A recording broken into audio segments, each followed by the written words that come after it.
इस ज्ञान के आधार से आपकी आस्था या किसी परिवार जन में या किसी धन में नहीं रहनी चाहिए। जब आप यहाँ से चलन के योग्य होगे और ये रह रहकर आपकी परीक्षाएं भी होंगी, आपके ऊपर कोई ऐसी आपत्ति ऐसा आएगा सत्संग में, फिर आप देखेंगे कि मेरी वृत्ति बेटे में है कि बेटी में, पोते में है कि या पोती में, कोठी में या कार में। आप जी ने अपने उस जाल को स्वयं काटने की चेष्टा करनी है कि तो जुल्म हो गया, मेरा तो इसमें आस्था है। और यहाँ आस्था आशा रही तो वापस जन्म होगा, जहाँ आशा ता बासा होई और मन कर्म वचन सुमरियो सोई। आपकी यहाँ किसी भी चीज में आशा रहेगी, आस्था रहेगी, तो वापस आप जी को आना पड़ेगा। इसी यहीं पर मनमाने या फिर बैल बनकर आ जा। और यहाँ आशा नहीं रही तो फिर हमने आशा कब ना रहेगी, ये ज्ञान आधार बनाओगे, भक्ति घनी करोगे, दान धर्म खूब करोगे, उस भक्ति की शक्ति से भी आपके कुछ बंधन ऑटोमेटिकली कट जाएंगे। इतना दबाव बनेगा उसका, आपके मन में वो आना नहीं देगा और परमात्मा कोई ऐसी व्यवस्था आपकी बना देगा। और जो भक्ति नहीं करते तो फिर हमने यहाँ से तो जाना ही जाना है, भक्ति कर रहे हैं जो, उनके मन में ये आ जाना चाहिए कि फिर जन्म होगा तो फिर यह दुर्गति शुरू। मनुष्य जन्म भी हो गया तो मनुष्य जीवन में क्या सुख पाया अपना। आज हम 60 साल के हो गए, हमें पता है क्या मिला इस जीवन में और क्या हमारा था और क्या पराया था। तो इस ज्ञान के आधार से निर्णय हो जाएगा कि अगर फिर जन्म हो गया, फिर वो प्रोसीजर, बेटा ना हुए तो दुखी, हो गए तो महादुखी, क्योंकि फिर उनके पालन में पोषण में कोई बेकादेगी मृत्यु हो जाए काल, तो फिर रोज जाना करे काम, तो रो रो कर टक्कर मारेंगे, वह दुर्गति न्यारी। तो इन सब बातों को ध्यान रख के तो सच्ची श्रद्धा बना ले कि तो मरना पड़ेगा, पर इसी जगह चला फिर मरना ना पड़े, यहां से तो जाना पड़ेगा। तो इसलिए ये तो अपना है ही नहीं, चाहे बेटा है चाहे बेटी है, उनमें मोह है या ना है। तो अपने परिवार में आप जी ने ऐसे रहना पड़ेगा जैसे एक गाड़ी, रेलगाड़ी का कंपार्टमेंट होता है और उसमें आप सफर कर रहे हो, जिसका जहां स्टेशन आ जाएगा ऑटोमेटिकली उतर जाएगा। किसी का 2 घंटे का है, किसी का 10 घंटे का सफर है, किसी का 24 घंटे का है वो।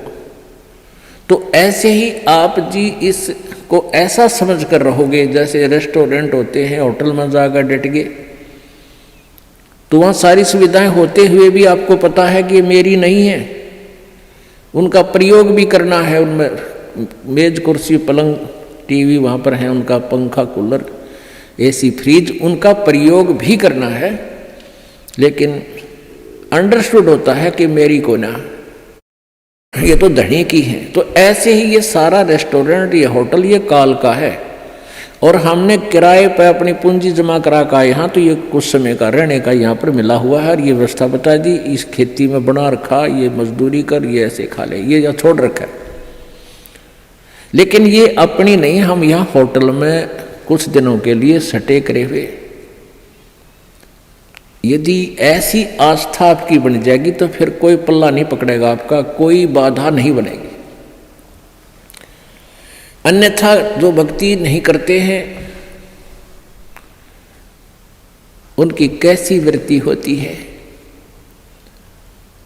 अब जैसे कोई पिछले जन्म में भी कोई भक्त भक्ति करता था और वो पार ना होया, आप जी हो, परमात्मा चाहते हैं कि तुम सभी पार हो जाओ, बहुत अच्छी बात है, क्योंकि पार होने के लिए तो ये सारा खेल हो रहा है आपको पार करने के लिए।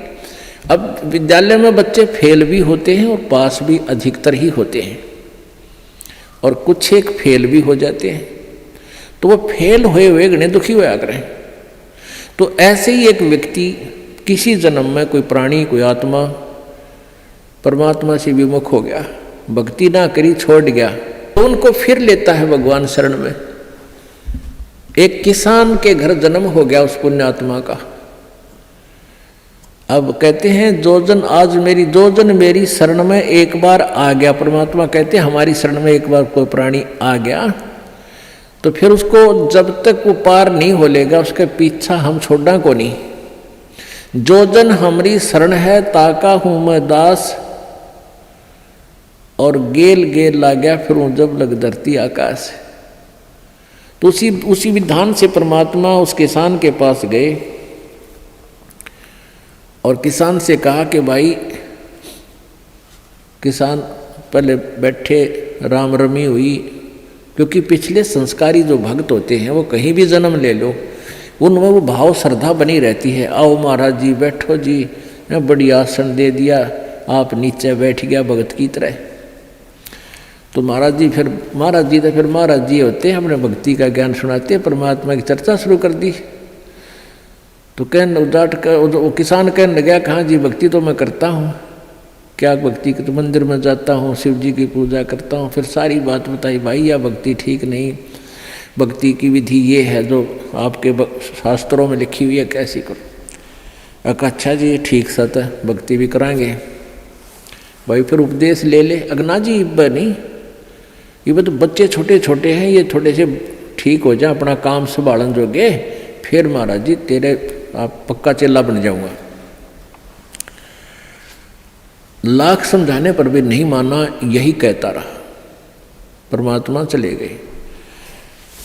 कुछ दिनों के बाद फिर गए, देखा क्या किसान के 2 लड़के थे, उन लड़कों के भी बच्चे हो रहे, उन खिलाने लग रहा खूब प्यार से, सीने से लिटा रखे पोते।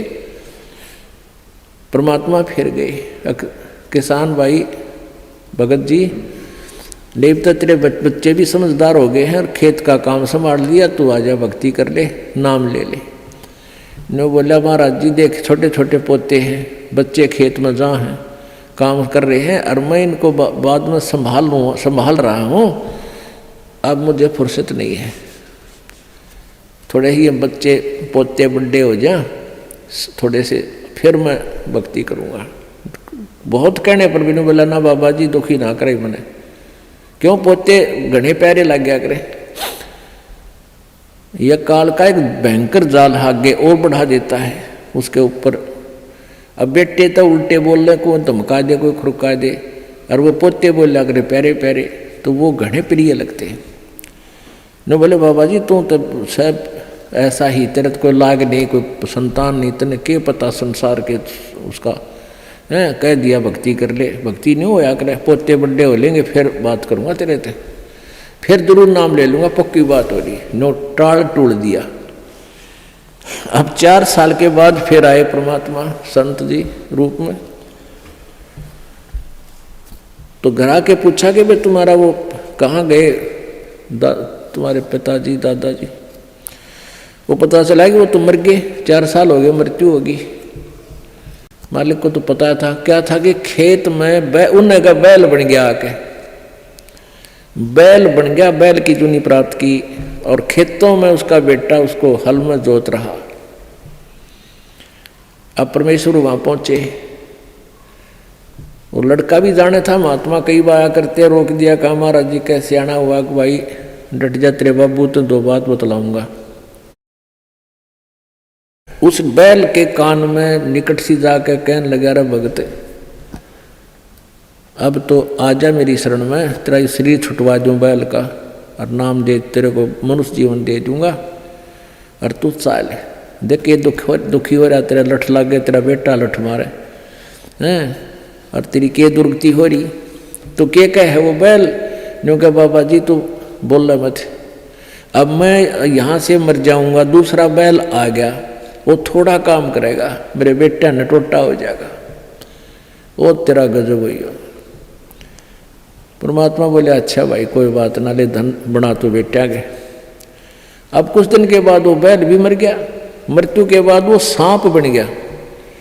अब सांप को एक याद होता है, उसने कहीं धन गाड़ रखा, पहले जमीन में दबाया करते चोरों के डर से, धन जेवर दाब दिए, पैसे चांदी के हुआ करते सिक्के, वो लको दिए, छुपा दिए। तो सर्प बनकर वो वहीं घूम रहा है। अब वो पुत्र वधुओं ने देख लिया शोर मचाया, सांप सांप, उन बेटिया ने मारा लठ उसका, वो मोरी में गए निकल गया, पर एक दो लाठी अच्छी लग गई उसके, कंडे में हो गया बीच तय। वो सहज सहज धीरे धीरे सरक कर बोझड़ों में, झाड़ बोझड़ा में पड़ा। जब परमात्मा गए, कहाँ सुना भगत जी अब आओगा मेरी शरण में, न्यू बोला जी जान बचा दो मेरी और अपनी शरण में ले लो। मैंने देख लिया कोई नहीं किसी का। परमात्मा बोले सांकड़ी तोड़वा का आया तो मेरी शरण में आया था, पर ये हड्डी तोड़वा के पसड़ी तोड़वा के जब आई तरह समझ में कोई नहीं किसी का। और हम रोज रोन लाग रहे कोई किसी का, कोई ना अपनी भक्ति करो। कहते हैं एक लेवा एक देवा दूतम, कोई किसी का पिता नहीं पुतम, ऋण संबंध जुड़ा एक ठाठा, अंत में सब 12 बाट। तो परमात्मा इतने दयालु हैं, फिर उसको शरण में लिया, दोबारा मानव जन्म दिया। आगे देखो सूत में होगा कि ना, फिर वह बीमारी शुरू कर ले मन माने। तो ऐसे दयालु है परमात्मा, पुण्यात्माओं। ये मनुष्य जीवन बार बार नहीं मिलता और ये ज्ञान नहीं मिलता। आपके ना जाने कौन से जन्म के पुण्य, बिना गिनती के असंख्य पुण्य आपके साथ हैं और विशेष कृपा परमेश्वर कबीर जी के आपके ऊपर है, जो आप यहाँ पहुँच रहे हैं और ये ज्ञान आप तक पहुँच रहा है उन पुण्यात्माओं के न्यारे कर्म है इस दुनिया में।